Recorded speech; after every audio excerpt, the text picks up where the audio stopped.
But the man was a promotional genius. Donald Trump. He brought WrestleMania here. I remember when I was a kid, me and my boy Steven Gardner, we in church, but we not really in church. We thinking about, man, when this is over, we getting on the jitney and we going to WrestleMania.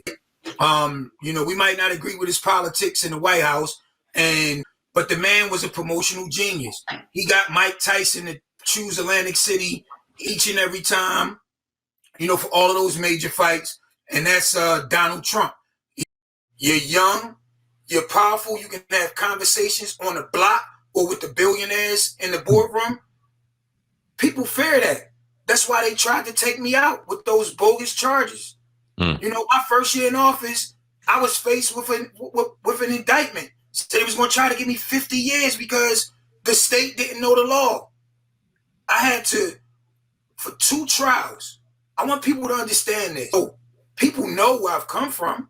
I mean, it's not like I grew up with a silver spoon in my mouth. And people want to talk about what you had, but let's talk about the $250,000 that I had to spend to defend myself. Can you imagine the things that I could do with my family now? If not for that, I'm still paying for the first trial. But people always want to count your money, but don't want to tell a whole story. I come from extremely humble beginnings. And I want the kids in this community, which they do, to look up and say, hey, you don't have to want to be me. You can say, well, I want to be somebody like Marty Small. And there's nothing wrong with that because he went through the school system like me. He grew up in the hood like me. Well, I'll just let you know that I was born and raised in Atlantic City. I'm a proud product of Atlantic City public school system. I'm married to Dr. LaQuetta Small. She's the principal of Atlantic City High School. We have one high school in Atlantic City, and I have 2 children. My daughter Jada, 12, and Marty Small Jr. is 10. My extensive background in doing events, I did that from 2004 to 2019, which many of you out there would know as the Marty Small Ball, and then a series of white parties. But what the slogan was, we don't throw parties, we throw events, to the Empire Strikes Black series. Now, being the mayor of Atlantic City, I'm responsible for the day-to-day operations of the city and making sure government is running smooth. But also, a big part of being mayor is being an ambassador, being a promoter. I'm a promoter, by trade. I mean, look, let's talk about urban. We do everything well. But for some reason, when you talk about urban and hip-hop, people tend to shy away. We're going to turn Atlantic City into an urban entertainment destination. Absolutely. I'm going to talk about the police relations with the community in Atlantic City. I know over, a period of time, it's a tense situation. Some people don't like the cops. Listen, a certain segment of the population are always going to be against the police. And, we understand that. That's more of a cultural thing because you don't need no outsiders that just want to take all the money from the people in Atlantic City to run Atlantic City. You need people like me who's born and raised here. Like I said, I'm Atlantic City born, I'm Atlantic City bred, and when I die, I'm going to be Atlantic City dead. And I'm educated. I've been through the ups and downs in politics, and I know what works. People ain't going to like you just because. They're not going to like you because of what they heard from someone else. And my work from every level of service that I've had in this city more than speaks for itself. And if people are being honest, they will recognize that. You don't have to like anyone, but just respect my work. That's all I ask. If you read the legislation of the state takeover, it is extremely ugly. It basically would allow city council and the mayor just to be figureheads, and the state is running roughshod over everything. We talk about some of the naysayers and talk about the backlash that you received coming into office, bringing in hip hop. Do they have parallels, and do one kind of come with another?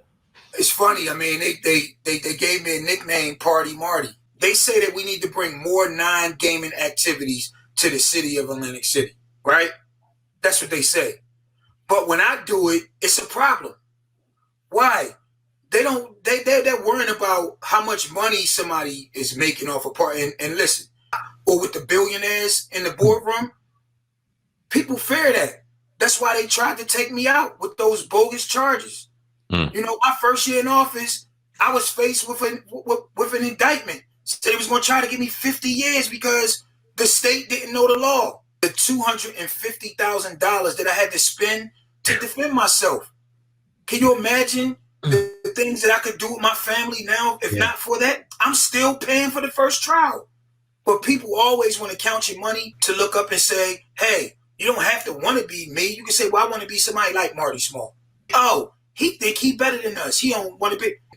My second trial, remember, twice. They took me through this twice. We beat the first trial, supposed to last a month. It lasted 2 weeks. Had the legendary lawyer, Ed Jacobs. The second time wasn't good enough for him.